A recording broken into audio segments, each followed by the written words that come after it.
ಪ್ರಿಯ ಸಹೋದರಿ ಸಹೋದರಿಗಳೇ, ಎಲ್ಲರಿಗೂ ನನ್ನ ವಂದನೆಗಳು. ಈ ಸಮಯದಲ್ಲಿ ಇಬ್ರಿಯರಿಗೂ ಬರೆದಿರುವಂಥ ಪತ್ರಿಕೆ ಬೈಬಲ್ ಗ್ರಂಥದಲ್ಲಿ 13ನೇ ಅಧ್ಯಾಯ ಮೊದಲಿನಿಂದ ನಾವು ಓದೋಣ. ಸಹೋದರರೇ, ಪ್ರೀತಿಯು ಮುಂದುವರಿಯಲಿ. ಪರಕೀಯರಿಗೆ ಸತ್ಕಾರ ಮಾಡುವುದನ್ನು ಅಲಕ್ಷ್ಯ ಮಾಡಬೇಡಿರಿ.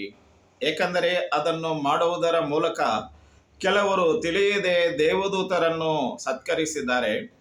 ಸೆರೆಯವರ ಸಂಗಡ ನೀವು ಬಂಧಿಸಲ್ಪಟ್ಟವರೆಂಬಂತ ಅವರನ್ನು ಜ್ಞಾಪಕ ಮಾಡಿಕೊಳ್ಳಿರಿ. ನೀವು ಶರೀರದಲ್ಲಿರುವುದರಿಂದ ಕಷ್ಟವನ್ನು ಅನುಭವಿಸುವವರನ್ನು ನೆನೆಸಿರಿ. ಎಲ್ಲರೂ ವಿವಾಹವನ್ನು ಗೌರವಿಸಬೇಕು ಮತ್ತು ದಾಂಪತ್ಯ ಜೀವನವು ಶುದ್ಧವಾದ ಆಗಿದ್ದಿರಬೇಕು. ಯಾಕೆಂದರೆ ಜಾರ್ಯರಿಗೂ ವ್ಯಭಿಚಾರಿಗಳಿಗೂ ದೇವರು ನ್ಯಾಯ ತೀರಿಸುವನು. ಅನಾದಾಸ್ಯತೆಯಿಂದ ನಿಮ್ಮ ಜೀವನ ದೂರವಾಗಿರಲಿ. ನಿಮಗಿರುವಗಳಲ್ಲಿ ತೃಪ್ತರಾಗಿರಿ.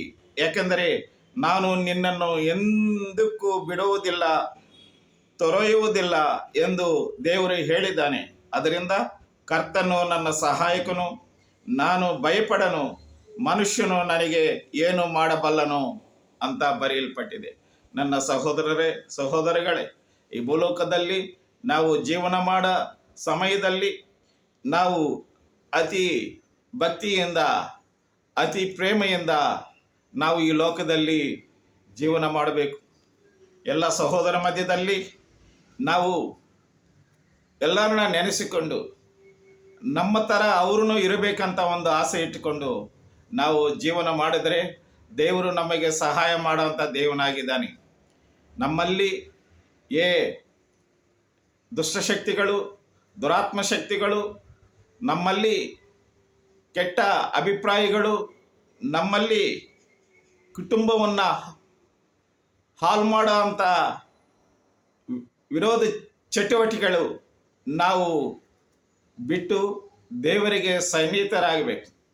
ಯಾಕಂದರೆ ಈ ಕುಟುಂಬ ಜೀವನ ಅತಿ ಪರಿಶುದ್ಧವಾದಂಥ, ನಮ್ಮ ಸುತ್ತಮುತ್ತ ಇರುವಂಥ ಎಲ್ಲ ಸಹೋದರಿಗಳ ಮಧ್ಯೆ ನಾವು ಸಾಕ್ಷಿಯಾಗಿ ಬೆಳೆಯಬೇಕು. ದೇವರಿಗೂ ಜನರಿಗೂ ನಾವು ಅತಿ ಪ್ರೀತಿವಂತರಾಗಿರಬೇಕು. ಇದರಿಂದ ದೇವರು ನಮ್ಮನ್ನು ಈ ಭೂಲೋಕಕ್ಕೆ ಕಲಿಸಿಕೊಟ್ಟಿದ್ದಾನೆ. ನನ್ನ ಸಹೋದರರೇ, ಸಹೋದರಿಗಳೇ, ಯವನಸ್ಥರೇ, ಈ ಸಮಯದಲ್ಲಿ ದೇವರ ವಾಕ್ಯವನ್ನು, ಈ ಪ್ರಬೋಧಗಳನ್ನು ನೀವು ನಂಬಿ ದೇವರನ್ನ ನೀವು ಹಿಂಬಾಲಿಸಿದರೆ ನಿಜವಾಗಿ ನಿಮ್ಮ ಜೀವನವು ಅಭಿವೃದ್ಧಿಯಾಗುತ್ತೆ. ನಿಮ್ಮ ಕುಟುಂಬವು ಫಲವಂತರಾಗಿ ಜೀವನ ಮಾಡುವಂಥ ಅವಕಾಶ ನಿಮಗೆ ಸಿಕ್ಕತ್ತೆ. ಈ ಸಮಯದಲ್ಲಿ ಪ್ರಾರ್ಥನೆ ಮಾಡಿಕೊಳ್ಳೋಣ. ನನ್ನ ಪರಲೋಕದಲ್ಲಿರುವ ತಂದೆಯೇ, ನಿನಗೆ ವಂದನೆಗಳಪ್ಪ, ಸ್ತೋತ್ರಗಳು. ಈ ಸಮಯದಲ್ಲಿ ನಿನ್ನ ಮಕ್ಕಳು ಎಲ್ಲರೂ ಸ್ವಾಮಿ ಈ ಭೂಲೋಕದಲ್ಲಿ ಜೀವನ ಮಾಡ್ತಾ ಇದ್ದಾರೆ. ಅನೇಕ ಜನರು ತೊಂದರೆಗಳಲ್ಲಿದ್ದಾರೆ, ಕಷ್ಟಗಳಲ್ಲಿದ್ದಾರೆ, ಕುಟುಂಬದಲ್ಲಿ ಶೋಧನೆಗಳಲ್ಲಿದ್ದಾರೆ ಸ್ವಾಮಿ. ಶತ್ರುತ್ವದಲ್ಲಿ ಅನೇಕ ಜನರು ಸ್ವಾಮಿ ಹಿಂಸೆ ಪಡ್ತಾ ಇದ್ದಾರೆ ಸ್ವಾಮಿ. ಅಂಥ ಜನರನ್ನು ನೀವು ಸಂಧಿಸಿ ಸಮಾಧಾನ ಪಡಿಸು ಸ್ವಾಮಿ. ಈ ಲೋಕದಲ್ಲಿ ಶಾಂತಿ ಸಮಾಧಾನ ಇರಬೇಕಂತ ನೀವು ಪರಲೋಕದಿಂದ ಭೂಲೋಕಕ್ಕೆ ಬಂದು ನಮ್ಮನ್ನು ಪ್ರೀತಿ ಮಾಡಿ ನಮಗೋಸ್ಕರ ನಿನ್ನ ಪ್ರಾಣವನ್ನು ಕೊಟ್ಟಿರೋಂಥ ದೇವನು ಸ್ವಾಮಿ. ಅಪ್ಪ, ನಮ್ಮನ್ನು ಮರೆಯಲಾರದಂಥ ತಂದೆಯಾಗಿರೋದಕ್ಕಾಗಿ ನಿನಗೆ ವಂದನೆಗಳು. ತಂದೆ ತಾಯಿಗಳು ನಮ್ಮನ್ನು ಬಿಟ್ಟರು ಅಪ್ಪ, ನಮ್ಮ ಬಂಧುಗಳು, ರಕ್ತ ಸಂಬಂಧಗಳು ನಮ್ಮನ್ನು ಹಿಂಸೆ ಮಾಡಿದ್ರು ಸ್ವಾಮಿ, ನೀವು ನಾನು ತೋಡಾಗಿದ್ದೀನಿ ಅಂತ ನೀವು ಭರವಸೆ ಕೊಟ್ಟಿರೋಂಥ ದೇವನು ಸ್ವಾಮಿ.